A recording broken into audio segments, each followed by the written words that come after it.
السلام علیکم ورحمۃ اللہ وبرکاتہ۔ محترم ناظرین، پیس ٹی وی اردو پر ایک فکر انگیز سیریز الحاد اور اسلام پیش کی جا رہی ہے اور گفتگو ہو رہی ہے الحاد اور اسلام کے دوسرے حصے یعنی الحاد کے اسباب و عوامل پر، اور گزشتہ سے پیوستہ ہمارے پروگرام کا عنوان ہے آج والدین کی اسلامی نظام تربیت سے لا علمی۔ میں ہوں جعفر طیار اور ہماری رہنمائی کے لیے اس سیریز کو جو بیان فرما رہے ہیں ڈاکٹر محمد حماد لکھوی حافظہ اللہ۔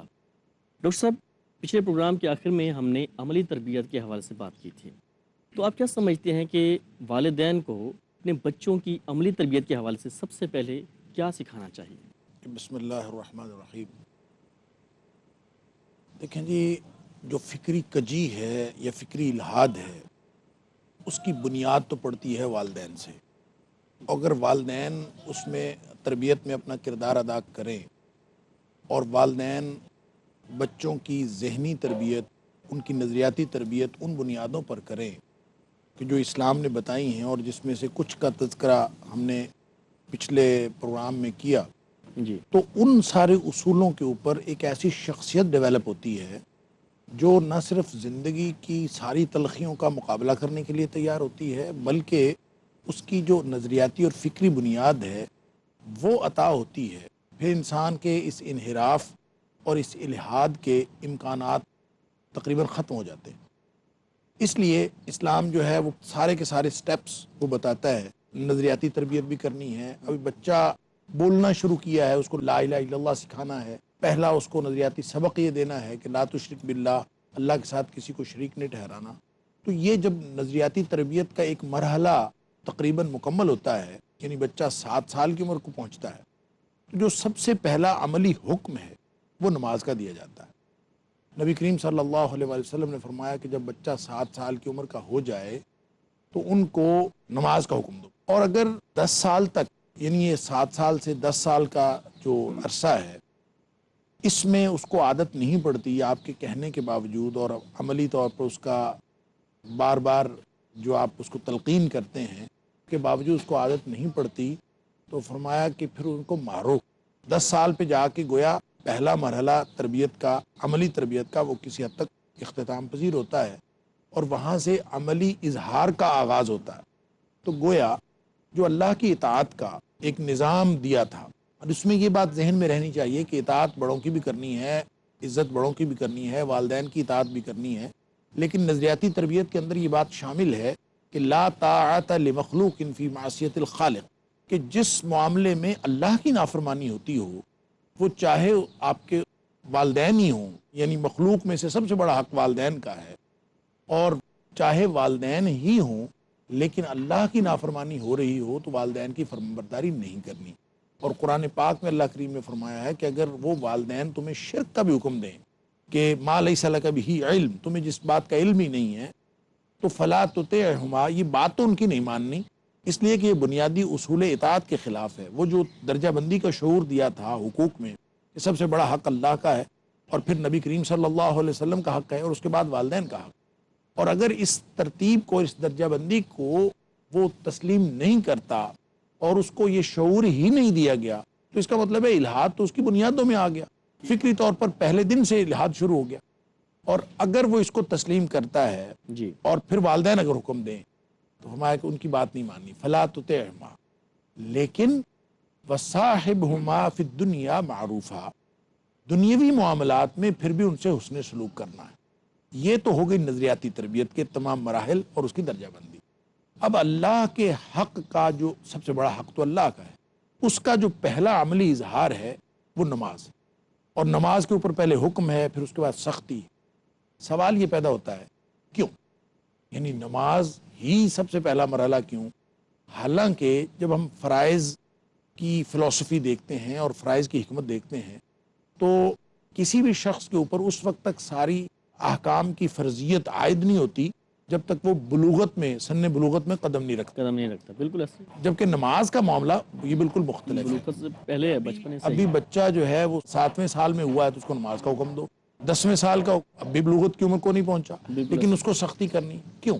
وجہ یہ ہے جی کہ نماز سے اسلام کی ابتدا بھی ہوتی ہے اور نماز سے اسلام کی انتہا بھی ہوتی ہے۔ کیا بات. یعنی اسلام میں جتنی روحانیت ہے اور جتنی للہیت ہے اس کی ابتدا بھی نماز ہے اور اس کی انتہا بھی نماز ہے. ٹھیک ہے. یوں کہہ لیجئے کہ انسان اگر اللہ کا قرب چاہتا ہے تو اس کی ابتدا اس کو نماز سے کرنی پڑے گی، اور اگر وہ اللہ کے قرب کی انتہا چاہتا ہے تو بھی اس کو نماز پڑھنی پڑے گی. صلی اللہ علیہ نبی پاک وسلم. صلی اللہ علیہ وآلہ وسلم نے فرمایا کہ انسان سب سے زیادہ قریب اللہ کے اس وقت ہوتا ہے وہ ساجد، جب وہ سجدے کی حالت میں ہوتا ہے.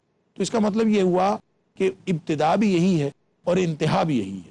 اور بندگی اور عبودیت کا سب سے پہلا جو عملی اظہار ہے وہ نماز ہے کہ اس کے اندر بہت سارا سمبولیکلی یعنی علامتی طور پر پوری کائنات جو اللہ کی اطاعت کر رہی ہے اس کا جو شعور اطاعت ہے وہ اللہ تعالیٰ نے اس نماز کے عمل میں رکھ دیا. مثلا جمادات ہیں وہ پڑھیں، اس کو سجدہ تصور کر لیجئے، اور جو نباتات ہیں وہ کھڑے ہیں ان کو قیام تصور کر لیجئے. یعنی پوری کائنات کو اللہ کی بندگی پر لگایا گیا ہے، اور اس بندگی کو اگرچہ وہ شعور تو نہیں رکھتے لیکن ان کو بندگی پر اس طرح سے لگایا ہے کہ جس کام پہ ان کو لگایا وہی کام وہ کر رہے ہیں. سورہ نور میں اللہ تعالیٰ نے فرمایا یہ نمازیں پڑھتے ہیں، کائنات کی ساری چیز نمازیں پڑھتی ہے، کائنات کی ہر چیز تسبیح بیان کرتی ہے. فرمایا الم تر ان اللہ یسبح لہ من فی السماوات والارض، زمین و آسمان کی ہر چیز جو ہے وہ اللہ کی تسبیح بیان کرتی ہے. اور فضاؤں میں اڑنے والے جو پرندے ہیں وہ بھی جانتے ہیں. کیا بات. اور آگے فرمایا کل قد علم صلاتہ و تسبیحہ، کائنات کی ہر چیز کو، ہر پرندے کو، ہر وجود کو یہ علم ہے کہ انہوں نے نماز کیسے پڑھنی ہے، انہوں نے تسبیح کیسے کرنی ہے. لیکن وہ انسان نہیں جانتا. اب انسانوں کو جس نماز کا حکم دیا ہے اس میں نباتات کا قیام بھی آ گیا، اس میں جمادات کا سجدہ بھی آ گیا، اور حیوانات کا رکوع بھی آ گیا. یعنی جتنی انواع اس دھرتی پر موجود ہیں مخلوقات کی، تمام انواع کا جو اجتماعی شعور اطاعت ہے وہ اللہ کریم نے انسان کے اس ایک عمل میں رکھ دیا ہے جس کا نام نماز. یہ اس کا عملی اظہار ہے. لہٰذا بچے کو جو سب سے پہلا حکم ہے وہ نماز کا ہے. اور جو بچے نماز نہیں پڑھتے اور جن بچوں کو نماز کا شعور نہیں دیا جاتا اور جن بچوں کو اللہ کی اطاعت کے اس نظام کے ساتھ وابستہ نہیں کیا جاتا، پھر ظاہر سی بات ہے ان کے اندر صرف فکری ٹیڑھ اور کجی اور فکری انحراف نہیں رہتا، بلکہ ان کے اندر جو ہے وہ عملی انحراف بھی آ جاتا ہے، اور یہیں سے الحاد کی ابتدا ہوتی ہے. عملی تربیت کی بات ہو رہی ہے. آپ نے فرمایا کہ 7 سال کی عمر میں بچے کو جو ہے وہ حکم دیا جاتا ہے نماز. 10 سال کی عمر میں جب بچہ پہنچتا ہے اگر نماز نہیں پڑھتا تو آپ اس پہ سختی کریں، آپ اس کو کہتے ہیں. یہ کہنا اچھا وہ نماز کیسے پڑھیں گے، یہ وہ کہاں سے سیکھیں گے؟ مطلب والدین اگر خود بھی نہیں پڑھتے تو ان کو خالی حکم کرتے ہیں تو اس طرح کس طرح تربیت ہوگی؟ دیکھیں والدین کو اللہ تعالیٰ نے بچوں کی تربیت کا ہر طرح سے نگران بنایا ہے، اور جب ان کو وہ نظریاتی تربیت دیں گے تو پھر تو کہنے سے بہت سارا فرق پڑ سکتا ہے. لیکن جب عملی تربیت کی بات ہے تو جس پر والدین خود عمل پیرا نہیں ہیں وہ بچوں کو کیسے کہہ سکتے ہیں؟ اور وہ سارا شعور جس کی بات ہم کر رہے ہیں کہ بچوں کو شعور دینا چاہیے، بچوں کو پوری زندگی کے لیے ایک لاہ عمل وہ بچپن سے ہی دے دیا جانا چاہیے، اور اسلام جو تربیت کے اصول دیتا ہے وہ سارے تربیت کے اصول تو دھرے کے دھرے رہ جائیں گے اگر والدین خود اس پر عمل نہیں کر رہے. اور والدین اگر خود عمل نہیں کرتے تو ظاہر ہے پھر تو بچوں کی تربیت کی جا سکتی ہی نہیں. اور بچوں کی تربیت کرنی کس لیے ہے؟ وہ الحاد سے بچانے کے لیے. اور اگر والدین خود ایسے طرز فکر و عمل پر ہیں جو الحاد پر مبنی ہے تو وہ بچوں کو ملحد ہی بنائیں گے، بچوں کو الحادی فکر ہی دیں گے، بچوں کو الحادی عمل کی طرف ہی لے کے جائیں گے. وہ کبھی بھی بچوں کو راست فکر نہیں دے سکتے. جی بالکل، کیونکہ بچے وہ نہیں کرتے عموماً بالعموم جو والدین کہتے ہیں، بلکہ بچے عموماً وہ کرتے ہیں جو والدین کرتے ہیں. ہاں یہ بات ٹھیک ہے کہ والدین کا عمل جو ہے بچے سب سے بڑی انسپریشن، دیکھیں بچوں کے لیے جو سب سے بڑی انسپریشن ہے وہ تو ان کے والدین. یعنی بچے کے لیے ابتدا سے لے کر دنیا کا سب سے طاقتور انسان اس کا والد ہوتا ہے. بالکل. اور بچے کے لیے جو سب سے محفوظ جگہ ہوتی ہے وہ والدہ کی گود ہوتی ہے. لہٰذا بچہ تو ابتدا سے آئیڈیلائز جس چیز کو کرتا ہے وہ اس کے والدین، یعنی اس کے والدین، اور والدین میں سے بھی سب سے پہلے اس کی ماں ہے. ماں چونکہ جن سے مخالف ہوتی ہے لڑکا ہونے کی صورت میں، لہٰذا بچہ سب سے زیادہ انسپریشن، اگر وہ میل بیبی ہے، لڑکا ہے، تو سب سے زیادہ انسپریشن وہ والد سے لیتا ہے. وہ محبت اور قرب اس کا تعلق اس کا والدہ کے ساتھ زیادہ ہوتا ہے، لیکن انسپریشن اپنے والد سے لے رہا ہوتا ہے کہ جو کچھ وہ والد کرتا ہے اس کو وہ دیکھتا ہے، اس کو وہ آئیڈیلائز کرتا ہے۔ دیکھیں اللہ تعالیٰ نے قرآن میں فرمایا کہ تم اپنے رب کی طرف بلایا کرو، اپنے رب کی طرف دعوت دیا کرو اور مشرکوں میں سے نہ ہو جاؤ۔ اس سے یہ نتیجہ نکلتا ہے کہ کوئی بھی شخص چاہے وہ کسی بھی مقام پر فائز ہے، اس کو دیکھ کر کوئی نہ کوئی آئیڈیلائز کر رہا ہے، اور جو اس کو آئیڈیلائز کر رہا ہے اگر وہ اس کو دیکھ کر، اس کے کردار کو دیکھ کر، اس کے گفتار کو دیکھ کر، اس کے اٹھنے بیٹھنے کو دیکھ کر، اس کے زندگی کے معمولات دیکھ کر کسی دوسرے کو رہنمائی مل رہی ہے اللہ کی طرف، تو اس کا مطلب یہ ہے کہ وہ شخص اطاعت کے نظام کے ساتھ وابستہ ہے۔ اور اگر اس کو اللہ کی طرف رہنمائی نہیں مل رہی تو اس کا مطلب یہ ہے کہ وہ اللہ تعالیٰ سے دور لے جانے کا سبب بن رہا ہے، اور اسی کو شرک کہتے ہیں۔ جو داعی اللہ نہیں ہوگا وہ لازماً داعی الی غیر اللہ ہوگا اور وہ مشرک ہوگا۔ لہٰذا والدین اگر اپنی تربیت سے اور اپنے اسوہ سے اور اپنے نمونہ ہونے کے اعتبار سے بچوں کے لیے اسلامیت کا نمونہ نہیں بنتے تو پھر وہ لازماً الحاد کا نمونہ بنتے ہیں۔ ڈاکٹر صاحب یہ بتائیے، بچوں کی تربیت کو دائمی بنانے کے لیے اسلام کیا شعور دیتا ہے؟ دیکھیں بچوں کو ایک تو تربیت دینی ہے ان کی ذات، یعنی اصلاح ذات کے لیے، اور بچے جو ہیں وہ اپنی ذاتی زندگی کس طرح سے گزاریں، یہ اس تربیت کا شعور نظریاتی طور پر بھی اور عملی طور پر شروع میں دے دیا گیا۔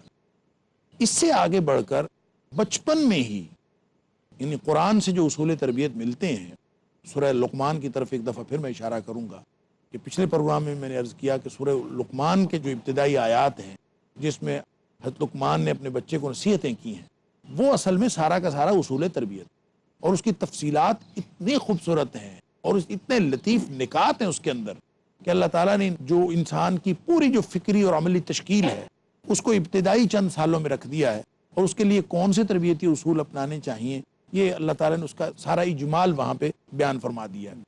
تو اس کے بعد اس کو اسی وقت یہ بتانا ہے کہ وَأْمُرْ بِالْمَعْرُوفِ وَانْهَ عَنِ الْمُنْكَرِ، کہ تم نے نیکی کا حکم دینا ہے اور برائی سے روکنا ہے۔ نیکی کا حکم دینا ہے اور برائی سے روکنا ہے۔ اسی بات سے انشاءاللہ ہم اپنی بات کو جو ہے وہ کنٹینیو کریں گے، لیکن مجبوری ہے، وقت ہوا چاہتا ہے ایک بریک کا۔ ناظرین ملتے ہیں ایک مختصر سے بریک کے بعد۔